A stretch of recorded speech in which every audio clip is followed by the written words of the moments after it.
Hi there, I'm Clare Cherry, an early literacy consultant and part of the English and literacy team at Lancashire Professional Development Service. In this vlog today, we are highlighting the importance of phonological and phonemic awareness, often referred to as Phase 1, and how it is hugely significant in paving the way for reading and writing in reception and beyond. It's crucial that it begins with our youngest children, ensuring there is a clear and carefully considered progression throughout EYFS. Phonemic awareness is the ability to hear, identify and manipulate phonemes in spoken words. Understanding that words are composed of distinct phoneme sound units, phonemic awareness helps children to encode and decode, improve enunciation, develop independence and ultimately support their literacy skills. It is a key component to phonological awareness, which also includes work on syllables, onset and rhyming words. And it's useful to visualise an umbrella with the bigger components and chunks of language being the phonological awareness aspects at the top of the umbrella, and then phonemic awareness being a subcategory underneath. If we look in a bit more detail, the phonological awareness continuum refers to a structured progression of skills, starting with the basic awareness of larger units of sounds in words. If we refer to the diagram, at the earlier stages of the continuum are compound words, narrowing the unit to syllables, where children begin to break up, ultimately segment, and merge, ultimately blend, chunks of language in these words. So raincoat can be segmented to make two different words, rain, coat, and then obviously they can be put back together or blended to make the full word raincoat. The same with syllables. If we had to have a look at the word winter, it can be segmented into the syllables of winter. You can hear those two syllables, and again it can be merged or blended back together to make the full word winter. Children then developmentally progress through the continuum to then hear onset and rhyme within words.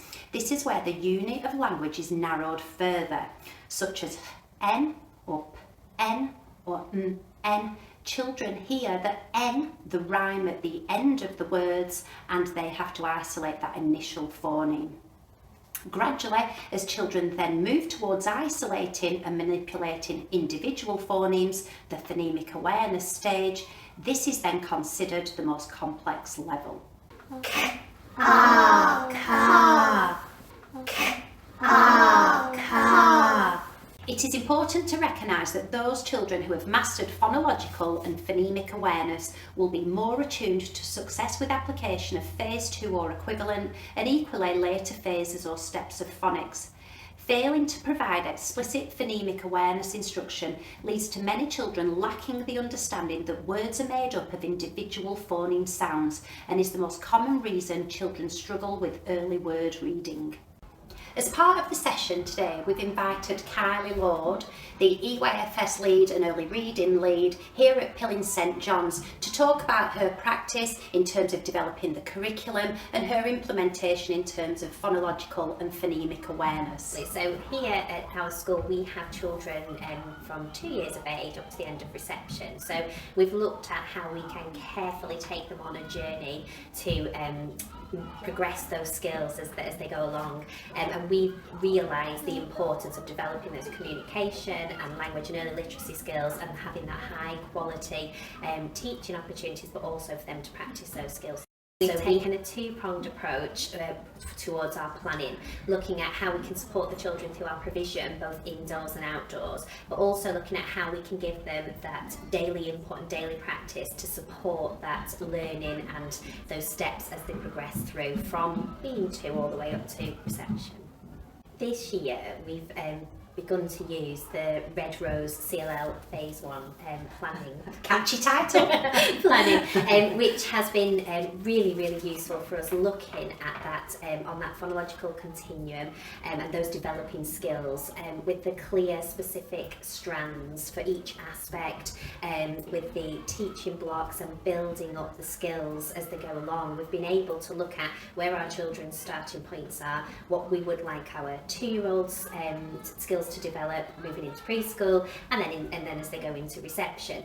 But the really fantastic part of this is that we've been able to use this to support our children who may be finding they need a little further support, and also to stretch and challenge. So it's really helped with our adaptive teaching approach, and we do this through daily sessions with the children, but also again we use this to look at our provision and how we can provide those opportunities to support what they've done with the adults in their learning, and it's become a much loved part of our daily practice for both the children and the adults alike.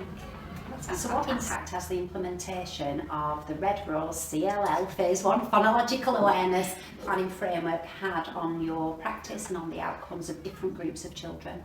I think for us as a staff, it's given us a really clear framework. We've had the training together, we've been able to work together. Myself and our preschool TA have been able to be part of the Talk Nursery programme this year, which has really enabled us to work together and bring back those ideas and those learning to support our children. And I think that how we have implemented it into our daily routine, our short sessions, the children have become aware of those routines and those expectations that we have. In those short sessions, it's helping our youngest children to become aware of tuning into sounds around them, sounds they can make with their body, and it gets them ready for the next step as they move into their preschool year.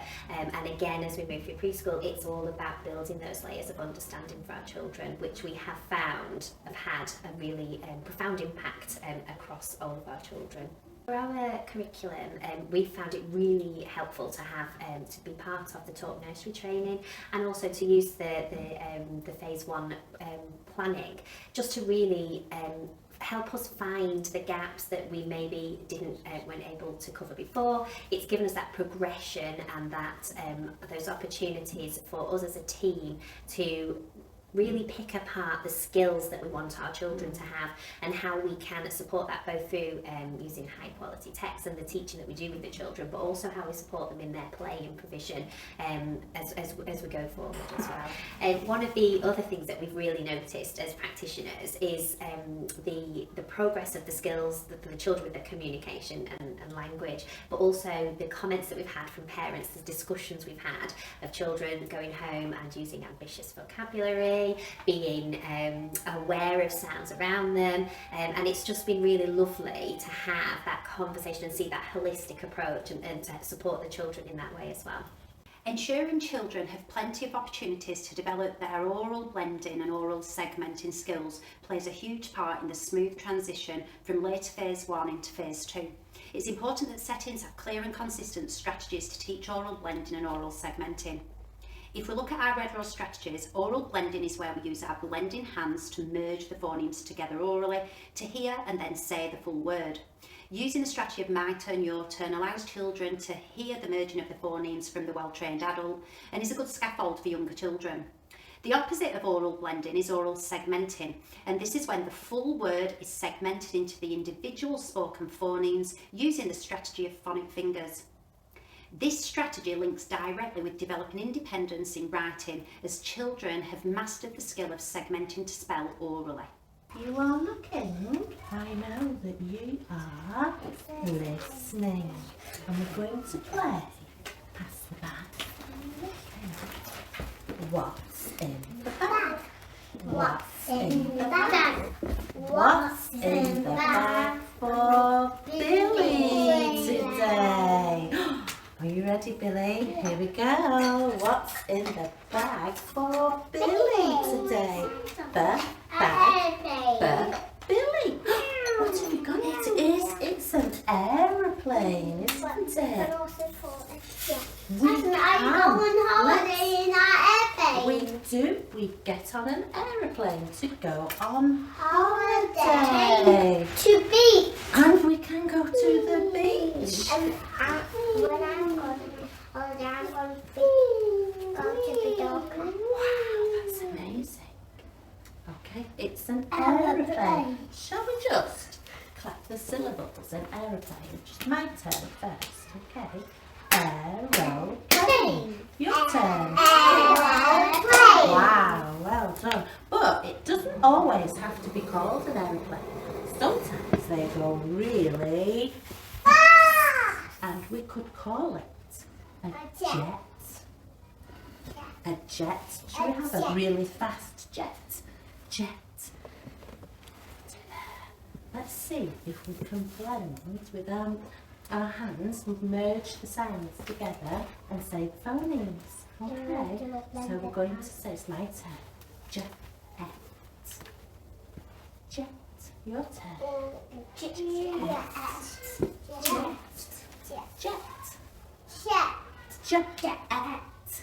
Jet. Well done. We'll put the jet there.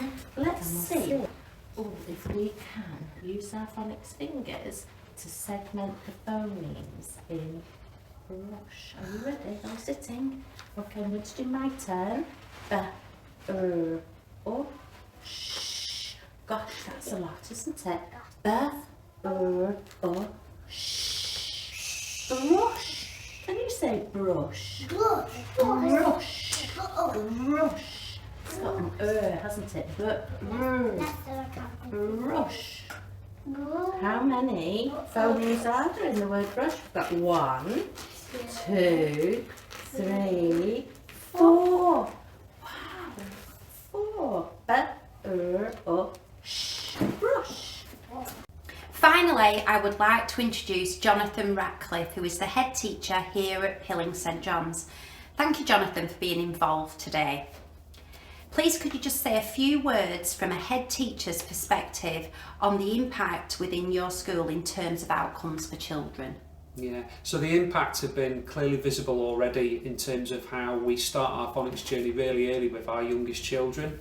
And we've then seen the impact when they transition from EYFS into Key Stage 1 and the ability that they've got, the knowledge that they've got and the confidence they've got in their phonics.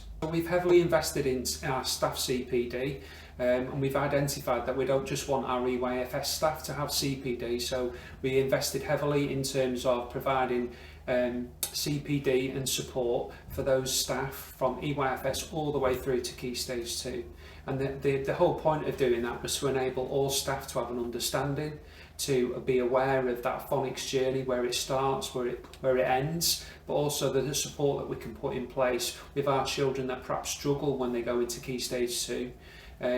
So in terms of bounce back and fast track, those kind of programs have really supported our children in getting the best possible outcomes. We identified the need to really support parents in terms of understanding their children and how they learn and how they learn how to read, and especially in terms of the phonics and the sounds. So we've heavily invested in terms of time and support for those parents. We've created a digital hub which provides the intricacies of how to pronounce phrases and sounds and how to blend and how to segment. So we've really heavily invested in our time and efforts in that, and we're already seeing the impact of that from parents who are more confidently now able to read at home with their children. We've really focused on making sure our practice in terms of phonics is taught with fidelity, with consistency and with rigour. And we found that by doing this, staff are more confident, and we then see the impact that that's had on the pupils in really helping them to be confident early readers. Thanks, Kyla, and to all the staff here at Pilling St John's and to the children as well. They have been wonderful. So I hope you found that useful. Please head to our website if you want any more information regarding early literacy, and equally that's where you can book courses or in-house training.